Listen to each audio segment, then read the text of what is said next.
Nothing prepared me for how hard losing belly fat would actually be. I was stuck in the cycle of losing and gaining the exact same weight, chronically under-eating, overworking myself, hating my reflection for so many reasons, and wondering why my stomach fat just seemed to cling on for dear life, no matter how hard or no matter what I tried. So today, I'm gonna tell you everything I wish somebody told me about losing belly fat before I started my fitness journey. Things I learned painfully, slowly, and honestly, but way later than I should have. So let's get into it. Number 1, eating too little chronically is going to completely destroy your metabolism and make your belly fat cling on for dear life. If I can go back in time and talk to my younger self, I would literally grab her by the shoulders and say, girl, you need to stop starving yourself. You're not losing fat. You're just stressing your body into hoarding fat. I spent years living in my tiny little calorie bubble, literally living off of salads with no protein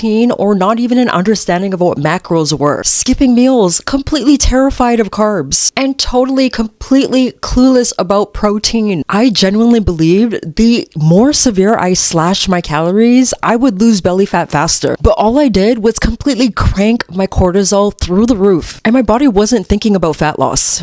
It was simply thinking about survival. And nothing changed until I finally stopped shrinking myself into a deficit forever. Once I finally understood fat loss phases, maintenance phases, reverse dieting, body recomposition, my body stopped panicking and actually started cooperating. I started to aim for at least 100 plus grams of protein per day because protein is going to help keep your metabolism alive. I had a set time that I would actually go on a diet, and I had diet breaks or maintenance phases to help reset my stress hormones and help my belly fat actually respond. Number 2, having that all or nothing mindset. I had a serious perfectionist problem when I started my fitness journey. If I had one off-plan meal, one missed workout, one spike on the scale, I'd spiral and say, just forget it. I'll just simply start on Monday. But losing belly fat isn't about being perfect. It's about your ability to keep going even when you didn't have a flawless day. The women who actually get the results that they're looking for, they're not perfect. They're just persistent.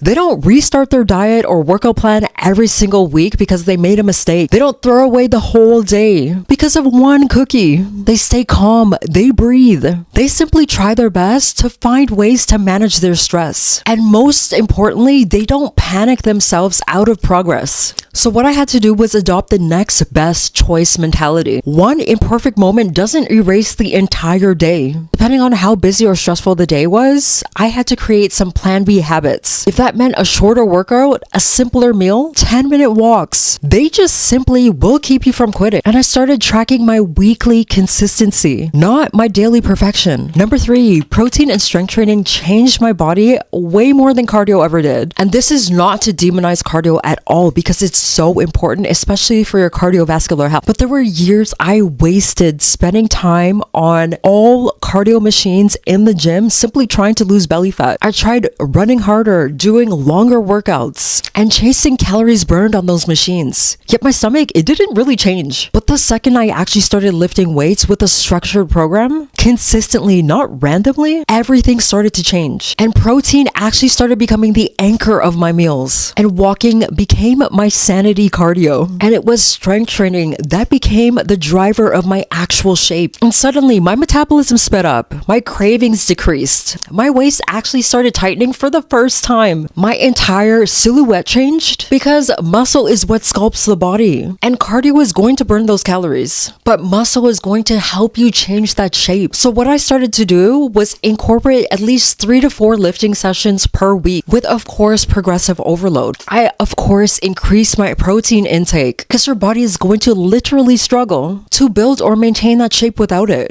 And I definitely started to increase the amount of steps that I was doing on a daily basis. To be honest, it was the easiest free fat loss tool that I actually started to incorporate into my program. Number 4, now I hate to break it to you, but you cannot spot reduce belly fat, but you can create an environment where your body finally lets that fat go. Now let me tell you, I used to actually think that if I did enough sit-ups, planks, crunches, eventually my belly fat will just shrink and finally go away. But the truth is your genetics decide where the fat is going to come off first. And for a lot of women, belly fat is often the last to go. But what I also had to learn was your body actually starts to release fat when it feels safe, nourished, recovered, fueled, and not drowning in stress hormones. The moment I created that environment, sleeping enough, eating enough for my goals, lifting weights, and reducing stress, or trying my best to find methods to help me reduce my stress, my belly fat actually started to respond. So what I started to focus on was total fat loss, not just my belly fat. Fat leaves from the whole body, not the spot that you train. So try your hardest to lower your stress load, because cortisol spikes is going to leave that belly fat hanging on for dear life. Staying in consistent diet cycles and not chronically dieting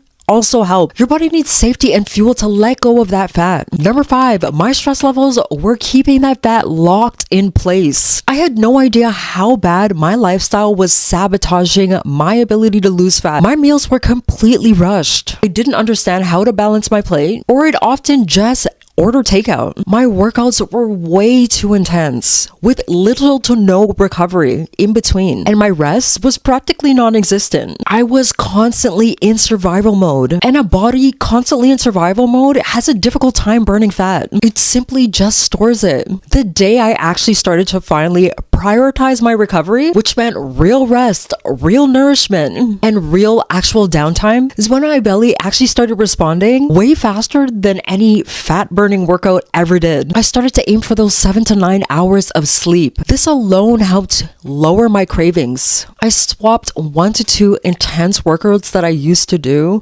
for strength training and simply walking. Number 6, I wish I knew the skill should not be the only measure of progress. There were so many days when the skill actually went up and I'd completely panic. But the reality is, water can hide fat loss. Hormones shift everything. Your digestion fluctuates. And progress can be sneaky. It shows up long before it will actually show on the scale. And not to mention, when I actually took progress photos, I actually started to see the difference in my stomach. And that's something that I was not able to see on a daily basis until I actually started taking photos. So what I started to do was take those monthly measurements and progress photos. These are going to show changes that the scale won't. And I started tracking how my clothes fit, especially around my waist area when I would try on jeans or leggings. Number 7, your hormones and cycle definitely matter, but they're not walls. Now, nobody prepared me for this part. I literally spent years thinking that there was something wrong with me because my belly simply looked a little bit different every single week. But that's because your cycle definitely plays a role in this. Water retention, digestion, cravings, energy, and bloating. And yes, even your belly. But here's what I wish I actually understood. Right before and during your period, your hormones are shifting. Your progesterone drops. You hold onto more water, especially around your belly. Your digestion might slow, and sometimes might even fluctuate from 2 to 5 pounds. But that's not fat.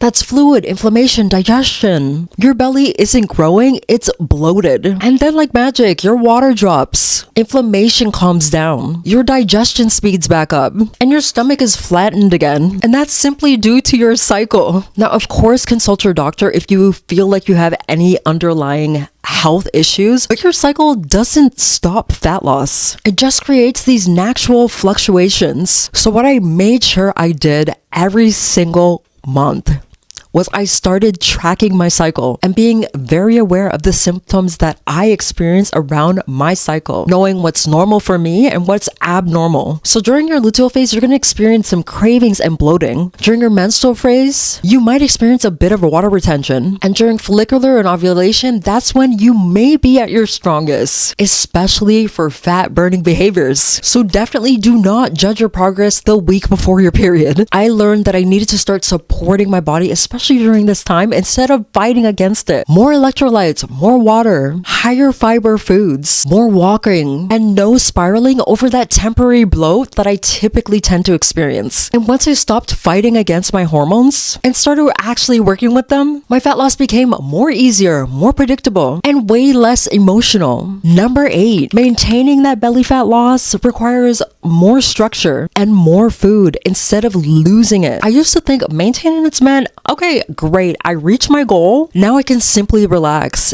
No. Maintenance is definitely a skill and it's a lifestyle change. And honestly, this is where most women lose progress because maintenance isn't about going back to old habits. It's about supporting your new body with enough fuel, enough protein, enough recovery, and steady habits that actually will keep your belly lean. Increase calories slowly when you're trying to reach maintenance after you've lost that belly fat so that your metabolism slowly adapts. Keep up that strength training 3 to 4 times per week. Muscle is going to keep that belly tight and guard your lifestyle boundaries. The alcohol, the sleep, the stress, these are all things that can bring that belly fat back real fast. And that's what I wish I knew before losing belly fat. It would have saved me years of frustration.